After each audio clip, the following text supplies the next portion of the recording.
The stat that points out coaching adjustments, and Rick Carlisle, you get kudos for this. His team turned the ball over 20 times in the first half, just 5 times in the second half. Mention the offensive rebounding and the field goal attempts +3, and they complete the comeback to get the win here in Game 1. So I got to ask all of you guys about NBA Finals loss and how you bounce back from that. But Shaq, I think about your series against the Philadelphia 76ers in LA, lost at home when you guys were heavy favorites against Allen Iverson and the 76ers. You guys bounced back from that. You know, it's all about the mentality of the players. Kenny talked about it earlier. When I lose, when I go home, my kids knew not to talk to me. My ex-wife knew not to talk to me. My chef knew to have my plate ready, and everybody leave me the hell alone. He's moody. He don't want to talk to nobody. They knew, I knew, because I had to win. You know, watching guys like, Isaiah and then Mike and even Kenny and Keem, I had to win. So most of the time when we lost, I already know.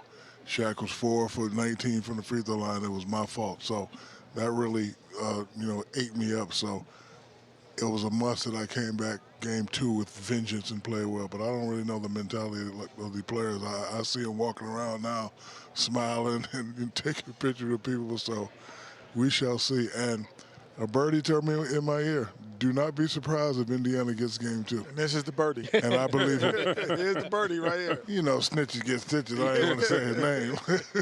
No, I agree with you, Shaq. After a loss like this at home, right, your attitude has not only have to permeate, your family at home, but it's also got to permeate the locker room and even the fans. Everybody's got to be walking away deeply upset with vengeance on their mind for Game 2. And if you're not coming out Game 2 in a hostile mood, in a bad attitude, with a messed up disposition, Yes. Yeah. That's the tone you have to set. Because Indiana is coming in Game 2 highly confident, very loose, playing with nothing to lose. They playing with house money now. Tonight, they had to win. But Game 2, now everybody's going to be comfortable. You're not going to see 20 turnovers in the first half. You're going to see a lot of made shots. You're going to see a lot of driving. So the defense that OKC played in the first half, they're going to have to double that come Game 2. Well, I'm going to give it from a different perspective, because when I played it, was blessed to play in the finals the first time against the New York Knicks, I was overwhelmed by playing at home and playing in front of friends and family and everyone calling me. And I was getting it handed to me. Mm-hmm. Derek Harper was handing it to me. And I had to, at some point, figure out a way to be a contributor to help us win an NBA championship. And for me, it was infuriating. And I had to infuriate it. And it actually, and this is the God's honest truth, it made me a better player against the Orlando Magic. So Game 1, when the Orlando Magic, I was so ready based off of what had happened the year before. Even though we won the championship, I was like, no, I'm never going to be behind the 8 ball. And I came out and I broke the NBA record for threes in Game 1 based off the season from the year before playing. But that happy-go-lucky and high-fiving people after I lost, I just couldn't do that. That just wasn't in my nature, even if I wasn't the best player on the team. And we have to give the Thunder a little bit of credit in this sense. They have not lost back-to-back home games all season or all postseason. So, yeah, it'll be interesting to see if that trend continues, because the Pacers, remember, they've won Game 1 and 2 on the road in their last 2 series, looking to make it 3 in a row. We're going to hear from the Pacers and get predictions for Game 2 next here on Game Time Live at the Finals, presented by YouTube TV. I said earlier, if you can keep J-Dub under 20, you have a chance. But based on the fact that they haven't lost a lot of back-to-back games, I figure, based on our experience and based on what we would have done, they're going to come back with ferocity. And I see Game 2 going OKC by a double-digit win. Hi, guys. It's been a great game one from the three of you. I have to stay a little bit longer for a little after-school program, but you guys, the bell has rung. You get to get out of here. You got detention? I was leaving anyway. Nah, man, I got a study hall. I don't have detention. You got detention. I was leaving anyway. All right, Tyrese Haliburton, let's hear from the guy who hit the game winner. The only lead change of the entire game was your game winner. And they say one time is luck, 2 times is a habit, 3 times it's the truth. So what's the 4th time that you're able to take control of a game like that in the NBA Finals? I don't know. I think we're just a really resilient group. We just do a great job of just, sticking in and just, settling into the game. And, through the course of the game, it kept getting, it felt like it could get ugly. It could, who knows where this game is heading. I thought we did a great job of just walking them down. When it gets to 15, you can panic, or you can talk about how do we get it to 10, how do we get it to 5, and from there. So, I think all series, that's what we've preached as a group is, when we get down big, let's just find a way to incrementally get it down. And it was at 15, and we got it to 8 pretty fast, and that gave us confidence. We kept getting stops, Miles and Andrew made big play after big play down the stretch. Miles got a wide open look on the wing, missed that one, but we just stuck with it. Andrew was huge down the stretch, and we got a big stop there, and they got a lot of confidence in me to make that shot. So I don't know what you say about it. I just know that this group is a resilient group, and we don't give up till it's zero on the clock. Had a pretty good idea. Yeah. Over here on the right, Tyrese, Rick mentioned that you guys huddled up during the challenge there and just basically said, we get a stop here, we're going to go. Just one, how much confidence and faith do you have in those situations to not necessarily need a timeout to stop? And then was that a spot on the floor that you sort of were trying to get to? We normally kind of see you go to that middle of the floor, little lane there. Yeah, I think our conversation was more of a hypothetical because we thought Pascal got fouled there. I was surprised there wasn't a call there. We didn't really know, with time on the clock, we saw a reset to 14 rather than a full shot clock. So at first we were talking about, do we trap twice and foul? And then we said, okay, there's difference on the clock. Let's just be solid, get a stop, and then rebound and run.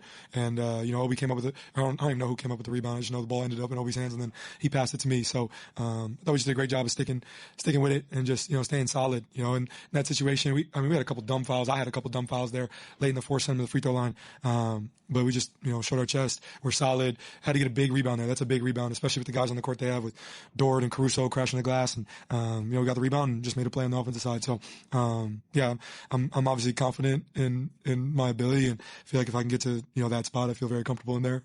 Just, it's a shot I've worked on a million times and I'll work on a million times more. So, we just have confidence in that shot. First row on the left. Ty, you guys turn it over 25 times. Shea goes for 38. This team is 36-1 in this building with a 15-point lead this year. Like, this is not the formula to win a game. And then some guys don't have these moments once in a lifetime. You've had 4 in 6 weeks. What is the secret sauce? Where is this coming from this group? And you can say you believe, and obviously you do, but it seems like the belief is much higher in this group than it is in probably a lot of other groups over the last few years. Yeah, it's a great question.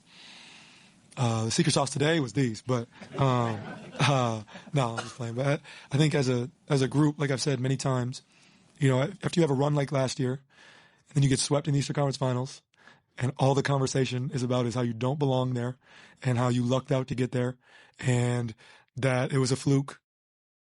Guys are going to be pissed off. We're going to spend the summer pissed off, and then you come into the year with all the talk around how it was a fluke. You have an unsuccessful first couple months, and now that's easy for everybody to clown you and talk about you in a negative way. And I think as a group, we take everything personal. Like as a group, it's not just me, it's everybody. I feel like that's the DNA of this group. And that's not just me, that's our coaching staff does a great job of making us aware of what's being said. Us as players, we talk about it in the locker room, we talk about it on the plane. We're a young team, so we probably spend more time on social media than we should. But I just think we do a great job of taking things personal. And that gives this group more confidence, and we turned things around in January, which you guys know, and we just stuck with it. And I'm really proud of this group, and we just all got each other's back at every point. Any negative thing that's said about anybody, we got full belief in each other. And so the more that's talked about, like right now we're whatever underdog that gives us more confidence as a group. We enjoy that, but there's still a lot of work to be done. This is an exciting time. Again, another big comeback, but there's a lot more work to do. That's just one game, and this is the best team in the NBA. And like you said, they don't lose often, so we expect them to respond, and we got to be prepared for that. We got a couple of days to watch film, see where we can get better. This game, if you look at all the numbers, it's not the recipe to win. We can't turn the ball over that much. We got to do a better job of beating gaps. Got to do a better job of rebounding. Got to do a better job all over the floor. But come May and June, it doesn't matter how you get them, just get them.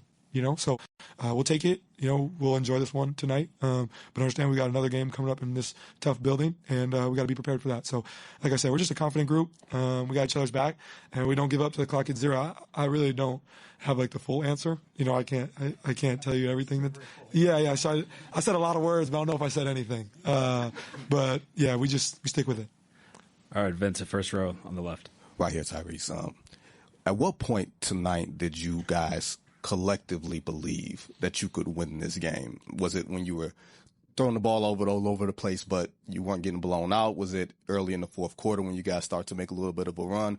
What was the point where you were like, oh, this game is not just competitive, we can steal this game? It's a good question. When I got off the bus, when I put on my shoes, there was never a disbelief as a group, honestly. You have a half like that where you're just throwing the ball to the other team, and we like chaos. We like controlled chaos, but that was just chaos, just ugly. But I think we as a group came and said, hey, we got felt like we had 20 turnovers in the first half. We only gave up, I don't remember how many points, I think it was 9. Yeah, that's not that bad. If you think of it that way, try to look at it glass half full. But I think as a group, we never think the game is over, ever. Honestly speaking, ever. That never creeps in. I think we just keep talking as a group is how can we walk this team down? So it's at 12 going into halftime. We talk about if we can win 1 quarter by 6, 1 quarter by 7, we'll be in a great spot. We got to a 6-point game at the end of the third quarter, and Shea hit a 3. But we liked where we were. And then they went on a big run to start the fourth. And we just say, okay, it's at 15. Let's get to 10. Well, we got it to 8. They called timeout. So we just stay with it. So this group never gives up. We never believe that the game is over until it hits 0. And that's just the God-honest truth. That's just the confidence that we have as a group. And, I think that's a big reason why this is going on. Second row here on the right. Tyrese, you guys, or your teammates, have extreme confidence in you with the game on the line because of what's happened the last couple of years. I wonder what your confidence is in Drew defensively in similar situations, guarding the MVP most of the time without much help the whole night, and you need to get a stop to have a chance to win the game. Yeah, appreciate you for asking that question. I got the utmost confidence in him. We all do as a group. We have to. He's our guy. He's our guy. He's been our guy all year.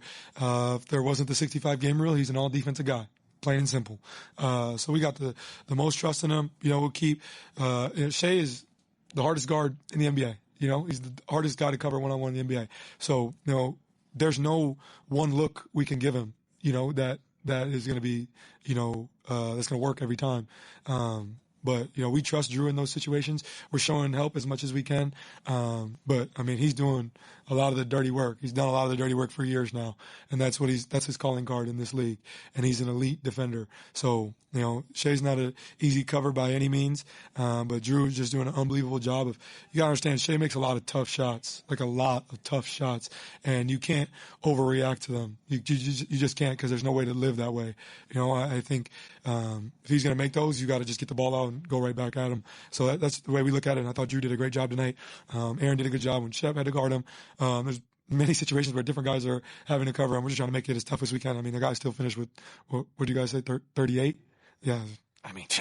That's unbelievable. But I thought we just did a great job of showing bodies, and that starts with Drew and his persistence over 48 minutes. So, it's his calling card, and we got the utmost trust in him to get stops. Last question, first row on the left. You guys have been in crazy environments before your last series. This was one of them, and it's the finals. Most of you guys haven't been in this position before.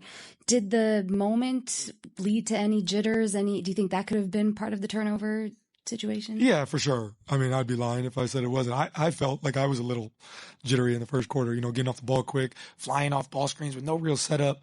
I felt that myself, so I'll admit that I felt that way. So I'm sure other guys felt that way. This crowd is amazing. They're all standing up, doing claps and synchronized clapping to the beat before the game. This is an unbelievable crowd. It's the best crowd we've seen on the road all playoffs. And, it felt like it was just us in there, thankful for our organization for flying, our families out, and our full-time employees all got a chance to come. And I've been shown videos of them in the concourse, and I saw them on the upper level after the game.